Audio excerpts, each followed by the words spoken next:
Let's compare this 6-inch brayer with my Ranger medium brayer. The Ranger brayer is just, I think it's about 3.5 inches wide, and it's got a little bit more give than the 6-inch brayer. The 6-inch is really quite a solid rubber. Typically I'll use my Ranger one for applying inks to embossed surfaces. Here I have some surfaces that I've put some texture paste on, and it takes it a little bit with the Ranger brayer, not quite as much as it would with, say, an embossed surface.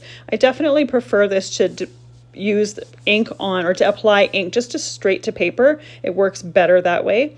The 6-inch brayer, because it's a really solid, stiff rubber, it really has no give to it. So I'm just trying to put some acrylic paint on top of this texture paste. It works a little bit better with this than the ink did, but it's really more meant, or I really use it more when I'm doing jelly printing.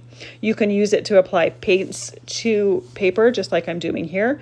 But like I said, I bought it for jelly printing. This is a 5x7 plate, and typically I'll use different stencils and stuff like that, but let's just put some paint on here and pull the ink up.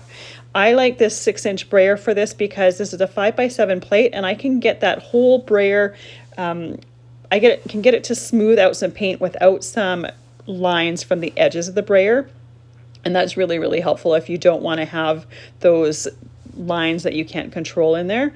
I'll typically put some paint down, and then I will put a stencil on top of it, pull some of the excess up, then I will lift my stencil up and I will put some more paper on that and pull that print.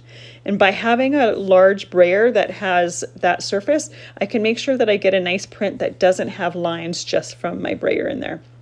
So both of these are brayers, both of them are great, but they have two completely different uses in my craft room.